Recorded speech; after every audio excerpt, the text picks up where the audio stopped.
Shalom, berjumpa kembali kita dalam Renungan Harian, edisi hari Rabu tanggal 8 Februari 2023, dan yang menjadi dasar untuk nas renungan bagi kita malam hari ini, yaitu Amsal pasal 6, ayat yang pertama sampai 19, dengan judul perikop yaitu berbagai-bagai nasihat. Ada beberapa poin dari firman Tuhan ini yang menjadi dasar untuk renungan kita, yang saya bacakan demikian firman Tuhan. Ayat yang pertama dan yang kedua, "Hai anakku, jikalau engkau menjadi penanggung sesamamu dan membuat persetujuan dengan orang lain, jikalau engkau terjerat dalam perkataan mulutmu, tertangkap dalam perkataan mulutmu." Ayat 6, 7, dan 8. "Hai pemalas, pergilah kepada semut, perhatikanlah lakunya dan jadilah bijak. Biarpun tidak ada pemimpinnya, pengaturnya atau penguasanya, ia menyediakan rotinya di musim panas dan mengumpulkan makanannya pada waktu panen." Ayat 16, 17, dan 18 sampai 19.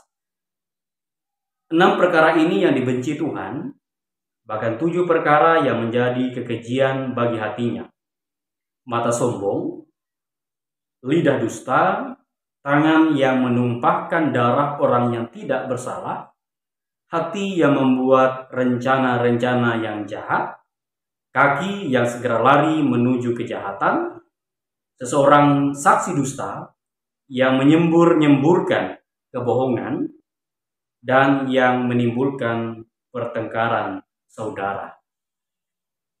Adapun tema untuk renungan malam pada malam hari ini, saya membuatnya dengan judul 3 nasihat bijaksana. Bapak Ibu yang dikasih dan diberkati Tuhan, berbicara tentang nasihat, tentu kita sering dan pernah berada dalam posisi ini. Baik kita sebagai orang yang memberikan nasihat atau juga orang yang diberi nasihat. Melawati firman Tuhan pada malam hari ini, ada 3 hal yang ingin Tuhan ingatkan kepada kita semua. Yang pertama, menjadi penjamin hutang bagi seseorang, dan ketika pada waktunya dia tidak bisa membayar hutang tersebut, dan kita yang akhirnya menanggung itu semua. Ini menunjukkan dan membuat diri kita masuk dalam sebuah jebakan, di mana kita akan mengalami banyak beban oleh karena perbuatan saudara kita. Dan firman Tuhan mengingatkan kepada kita, sesungguhnya menjadi penjamin bukanlah sesuatu yang salah, tetapi justru tidak terlalu bijak untuk dilakukan.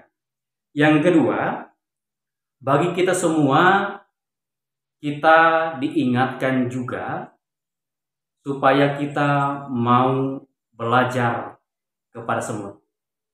Kita melihat bagaimana firman Tuhan malam ini dikatakan, biarpun tidak ada pemimpinnya, pengaturnya, atau penguasanya, mereka tetap menyediakan rotinya di musim panas dan mengumpulkan makanannya pada waktu panen. Kita harus sungguh-sungguh menggunakan waktu dan kesempatan yang ada di dalam kehidupan ini. Jangan kita suka menunda-nunda, bahkan membiasakan diri kita malas. Karena akhir dari kemalasan yang kita lakukan yaitu akan mendatangkan kemiskinan kepada kita. Dan akhirnya pada waktu yang sudah ditetapkan akan ada suatu sesal yang terjadi.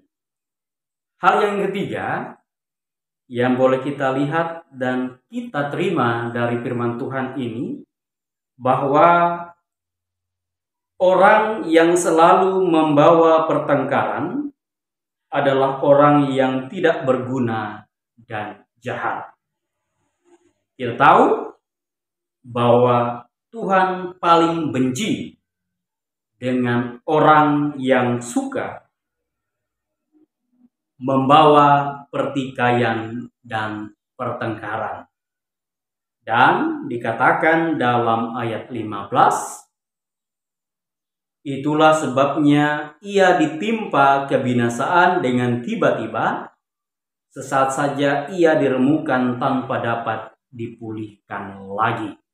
Dan ini Bapak Ibu yang dikasihi dan diberkati Tuhan, 3 hal ini harus sungguh-sungguh kita perhatikan, karena firman Tuhan sudah mengingatkan bagi kita semua supaya kita lebih berhikmat dan kita menggunakan waktu yang diberikan Tuhan dengan tepat, dengan sungguh-sungguh, dan tidak ada penyesalan di hari yang akan datang.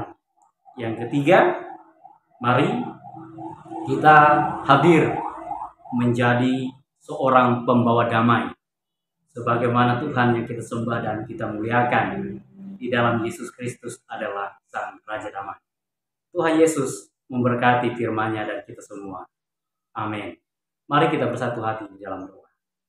Bersyukur ya Tuhan, karena di malam ini kami boleh diajarkan kembali melewati kebenaran firman-Mu dari Amsal pasal 6 ayat yang pertama sampai yang ke-19.